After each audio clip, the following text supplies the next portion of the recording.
Berapa banyak orang di negeri ini yang setiap hari berteriak paling cinta damai, paling religius, paling bermoral, tetapi diam ketika rumah ibadah orang lain dibubarkan.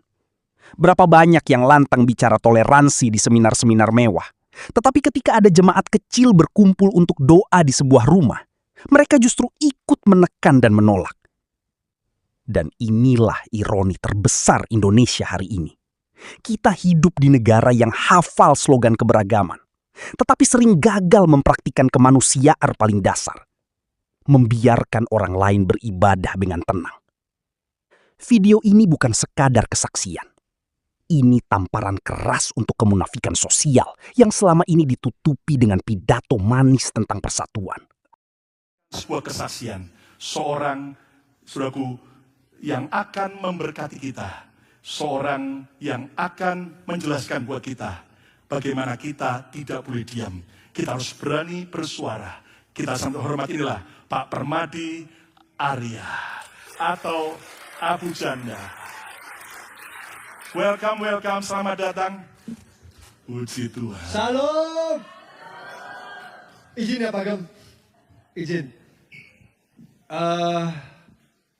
Buat Pak Gembala, Pak Lukas, saya sebelumnya mau bilang terima kasih banyak untuk ngasih ke saya kesempatan untuk kesaksian di gereja yang wow. Ini gereja salah satu gereja terindah yang aku lihat selama aku di Amerika. Luar biasa. Salam Bapak-bapak, Ibu-ibu. Buat Bapak-bapak, Ibu-ibu yang belum kenal, mungkin ada yang belum kenal saya, nama saya Permadi Arya. Panggilannya Abu Janda, kalau nanti ada yang mau nanya, nanti di sesi yang nanti aja ya, soalnya jangan ditanya asal usul nama Abu Janda panjang.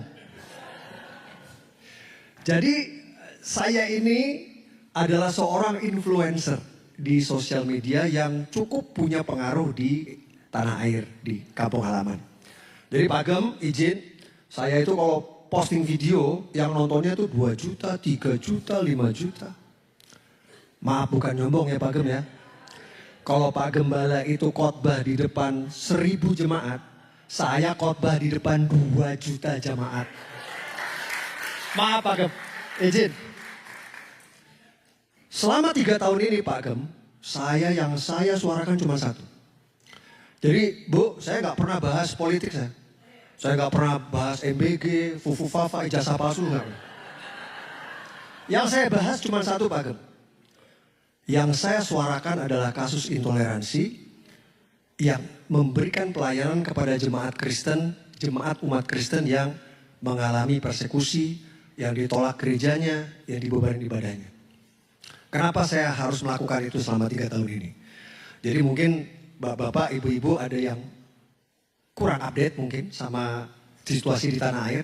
3 tahun terakhir ini, bapak-bapak, ibu-ibu, Kristen fobia itu atau sentimen anti-Kristen lah, itu lumayan parah di negara kita.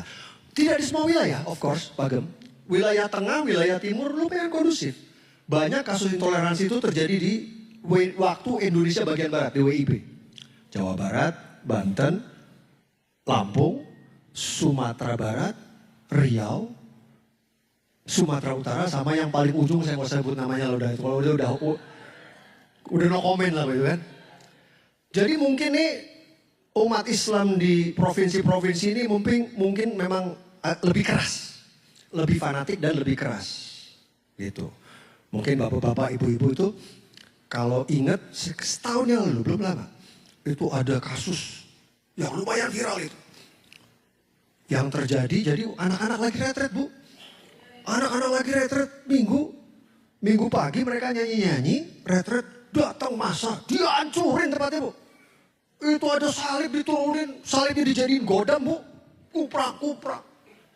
Enggak lama dari situ Pak Gem, sebulan kemudian terjadi lagi di Padang. Sama. Jemaat sama anak-anak lagi doa Pak. Rumah doa. Mereka lagi doa. Rob itu warga datang, berhenti. Dihancurin semua.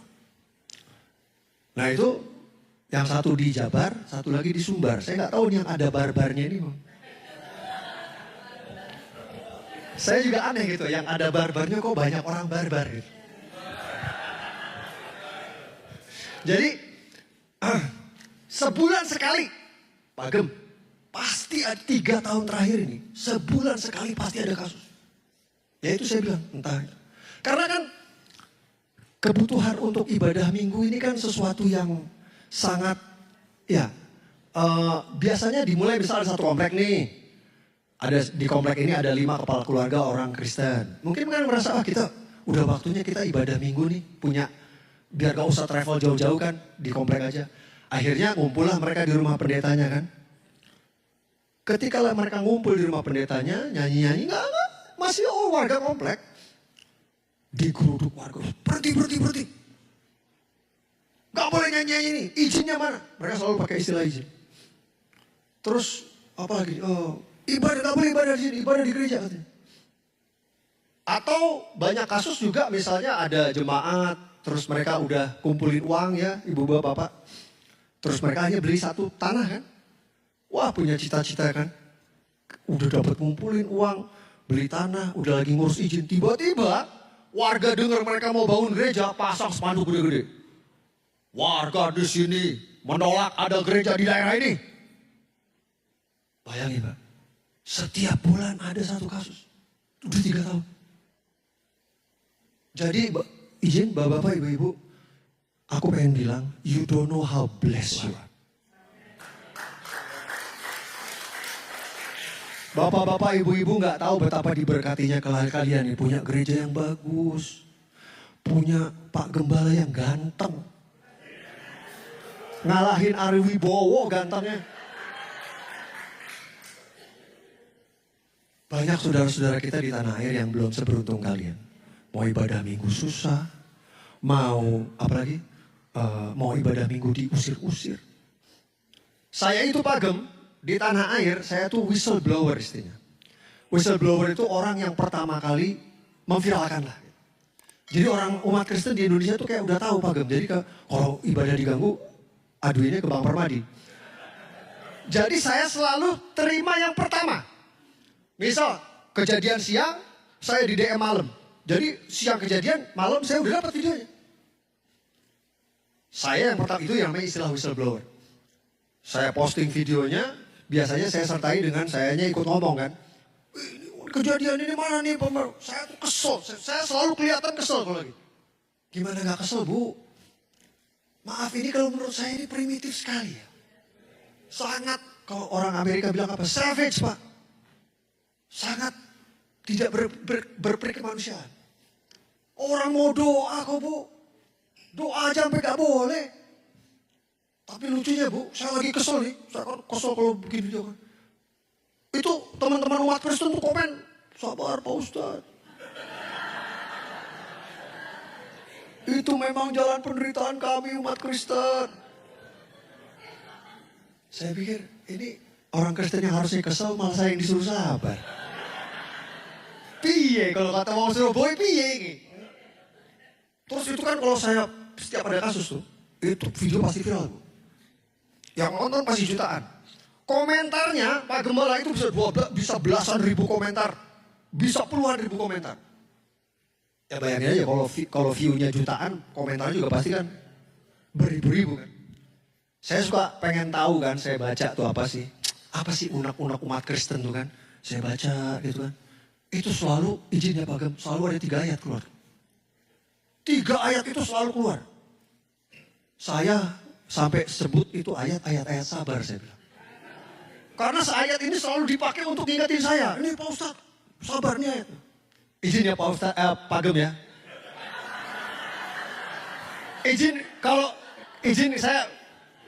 Kalau saya salah, mohon maaf.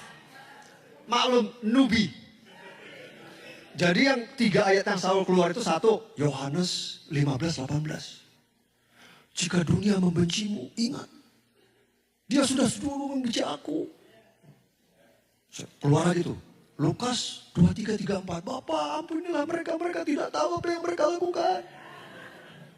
Keluar lagi satu lagi. Matius 16:24. Siapapun yang ingin mengikuti aku harus ikut memikul salib. Jadi gitu jelas ya Pak Ustadz ya. Jelas ya. Ini adalah cara kami untuk memikul salib. Untuk merasakan penderitaan Tuhan Yesus. Saya suka mikir ini sabar mulu. Kapan keselnya? Sabar mulu.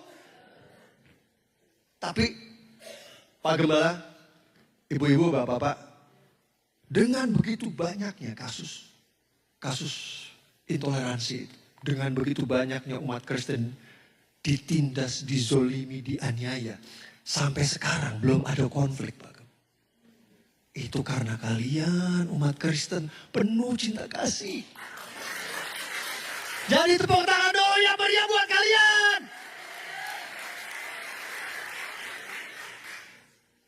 Izin, sebenarnya ceritanya masih panjang, tapi karena saya nanti di 3 sesi, jadi saya lanjut part 2 di sesi 2 nanti. Jadi kalau mau dengar lanjutan ceritanya, to be continue. Terima kasih. Wow, tepuk tangan yang meriah. Terima kasih. Kesaksian tadi sebenarnya membuka satu luka yang selama ini sering ditutupi dengan kata-kata manis bernama toleransi. Permadi Arya mencoba mengangkat realita yang menurutnya terus terjadi terhadap sebagian umat Kristen di Indonesia. Ibadah dibubarkan, rumah doa ditolak, gereja dipersulit, bahkan jemaat diteror hanya karena berkumpul untuk berdoa. Dan yang membuat kesaksian tadi terasa tajam adalah karena yang berbicara bukan seorang pendeta, bukan aktivis gereja, bukan tokoh Kristen garis keras. Yang berbicara justru seorang figur publik yang datang dari luar lingkaran itu. Itu sebabnya pernyataannya terasa mengganggu bagi banyak orang, karena kritik dari orang dalam kelompok sendiri seringkali lebih sulit dibantah. Permadi mencoba menggambarkan bagaimana dalam beberapa tahun terakhir, isu intoleransi bukan lagi kejadian langka, melainkan seperti pola berulang. Ada kelompok kecil umat Kristen berkumpul di rumah untuk ibadah, lalu dipersoalkan. Ada jemaat membeli tanah untuk gereja, langsung muncul spanduk penolakan. Ada retreat anak-anak, dibubarkan. Ada doa bersama, digeruduk massa. Pertanyaannya sederhana, sejak kapan doa dianggap ancaman? Kalau benar negara ini menjunjung kebebasan beragama, kenapa urusan ibadah masih harus bergantung pada tekanan mayoritas? Kenapa ada warga yang merasa punya hak menentukan agama mana yang boleh hadir di lingkungannya dan mana yang tidak? Disinilah kritik paling keras dari narasi kesaksian tadi muncul. Toleransi di Indonesia sering hanya indah di atas podium. Semua orang bicara damai selama itu tidak mengganggu dominasi kelompoknya sendiri. Tapi ketika kelompok lain mulai membangun rumah ibadah, mulai terlihat jumlahnya, mulai berani berkumpul, sebagian orang langsung panik, seolah keberadaan agama lain adalah ancaman bagi iman mereka. Padahal iman yang kuat seharusnya tidak takut pada keberadaan orang berbeda. Kalau keyakinan seseorang bisa goyah hanya karena mendengar tetangganya bernyanyi rohani pada hari Minggu, mungkin masalahnya bukan pada tetangganya, tetapi pada kualitas imannya sendiri. Permadi juga menyinggung sesuatu yang sangat ironis. Banyak umat Kristen justru memilih bersabar. Mereka membalas tekanan dengan ayat tentang kasih, pengampunan, dan memikul salib. Mereka memilih tidak membalas walaupun diperlakukan tidak adil. Dan di titik ini muncul pertanyaan yang sangat menohok. Kalau kelompok yang ditekan saja masih bisa menahan diri, lalu apa alasan moral bagi pelaku intoleransi untuk terus merasa benar? Kesaksian tadi juga memperlihatkan kontras yang menarik. Di satu sisi, ada kelompok yang ibadahnya diganggu, di sisi lain ketika ada yang membela mereka, justru korban yang berkata, sabar saja. Itu menunjukkan bahwa banyak umat Kristen di Indonesia memilih bertahan dengan damai meskipun berada di bawah tekanan sosial di beberapa tempat. Namun justru karena kesabaran itu, sebagian orang akhirnya merasa tindakan intoleransi bisa terus dilakukan tanpa konsekuensi besar. Dan inilah bahaya terbesar dari pembiaran. Ketika tindakan membubarkan ibadah dianggap biasa, lama-lama masyarakat kehilangan rasa malu. Ketika rumah ibadah terus ditolak tanpa penegakan hukum yang tegas, lama-lama diskriminasi dianggap normal. Ketika massa lebih ditakuti daripada konstitusi, maka hukum sebenarnya sudah kalah oleh tekanan jalanan.